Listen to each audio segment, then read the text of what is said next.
ముఖ్యమంత్రి చంద్రబాబు ఆదేశాల మేరకు ఉదయగిరి శాసనసభ్యులు కాకర్ల సురేష్, మాజీ శాసనసభ్యులు కంభం విజయరామిరెడ్డి మరియు మాజీ జిల్లా పరిషత్ చైర్మన్ చెంచలబాబు యాదవ్ తో కలిసి కూటమి ప్రభుత్వం అమలు చేసిన సంక్షేమం, అభివృద్ధి పనులను ప్రజలకు వివరిస్తూ రాబోయే రోజుల్లో కూటమి ప్రభుత్వం చేపట్టబోయే అనేక కార్యక్రమాలను వివరిస్తూ కొండాపురం మండలం బీసీ కాలనీలో ఇది మంచి ప్రభుత్వం పేరుతో ఇంటింటి ప్రచారం నిర్వహించారు. ఇంటింటికి వెళ్తూ కరపత్రాలు అందజేశారు. ఆ గ్రామంలో గల ప్రజల సమస్యలను అడిగి తెలుసుకున్నారు. ముఖ్యమంత్రి నారా చంద్రబాబు నాయుడు నాయకత్వంలో రాష్ట్రం అన్ని విధాలుగా అభివృద్ధి దిశలో ఎన్నో అడుగులు వేసిందని, 100 రోజుల పాలనలో ప్రజలు నిర్భయంగా ఉన్నారని ఉదయగిరి శాసనసభ్యులు కాకర్ల సురేష్ పేర్కొన్నారు. లేవు వాళ్ళ కూడా మనం అనుకోవడానికి లేదు, డబ్బులు లేవు, వాడు ముందుకెళ్లే పరిస్థితి లేదు. ఒక చిన్న ఎగ్జాంపుల్, మనకు 143 పంచాయతీలు ఉంటే 321 కోట్లు మనకు పంచాయతీ నిధులు వస్తే దాదాపుగా 200 కోట్లు వెనక్కి వెళ్ళిపోయిన పరిస్థితి అలా గత 5 సంవత్సరాల్లో.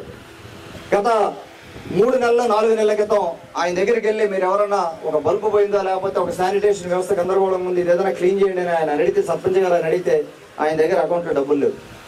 ఏమన్నా మీ దగ్గర ఇప్పుడు అకౌంట్లో డబ్బులు ఉన్నాయా? కొంత పడ్డాయి, మళ్ళీ ఇంకొకసారి పడుతున్నాయి.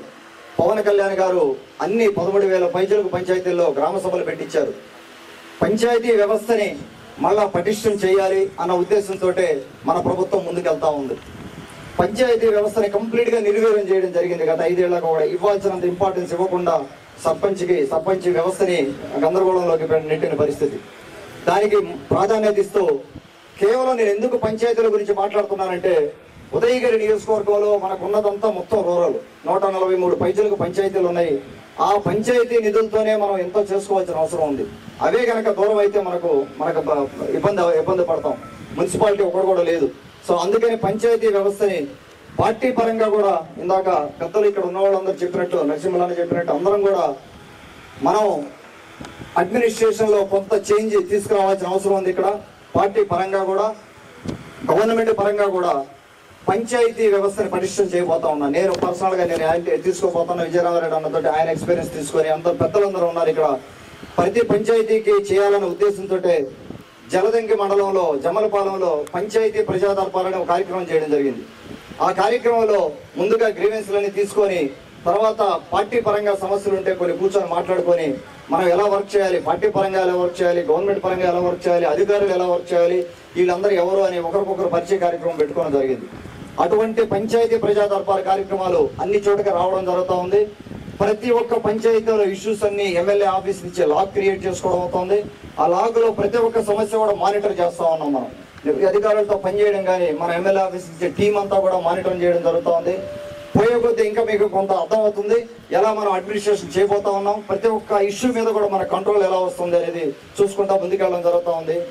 కేవలం కొండాపురం మండలం వరకు మడుగు ప్రతి ఒక్కరు కూడా మీకు సహకరించాల్సిన అవసరం ఉంది. చిన్న చిన్న సమస్యలు ఉన్నాయి, పంచాయతీలో చిన్న సమస్యలు ఉన్నాయి, పార్టీ పరంగా సమస్యలు ఉన్నాయి. అవన్నీ కూడా సాల్వ్ చేసే విధిగా ఒక సిస్టమ్ మనం కానీ అనుకుని ముందుకెళ్తే ఏమీ లేదు. పంచాయతీలో ఏ పంచాయతీ అయినా కూడా ఏకనాయకత్వం ఉండాలి. ఇంతమంది లీడర్లు ఉండకూడదు పంచాయతీలు. ఒక పంచాయతీలో ఏకనాయకత్వం పెట్టుకొని ఒక లీడర్ని పెట్టుకొని ఒకవేళ అక్కడ జమలపాలెంలో పరిస్థితి చెప్తున్నా మీకు నేను. 4-5 హ్యాబిటేషన్స్ ఉన్నాయి అక్కడ. 4-5 హ్యాబిటేషన్స్ లో ఒక్కొక్క హ్యాబిటేషన్ కి ఒక్కొక్క కోఆర్డినేటర్ పెట్టుకొని అదే పంచాయతీ ఏ లీడర్ అయితే ఉన్నారో ఆ 5గురితో కోఆర్డినేట్ చేసుకొని వాళ్ళని దృష్టిలో పెట్టుకొని కానీ సమస్యలు పరిష్కరించకుండా వెళ్తే ఏదైనా మీటింగ్ పెట్టుకోవాలన్నా 4గురితో కూర్చొని కాఫీ కూర్చొని కాసేపు మాట్లాడితే సమస్యలు ఏమి ఉండవు. ఆ విధంగా మనం ముందుకు పోవడం జరుగుతూ ఉంది.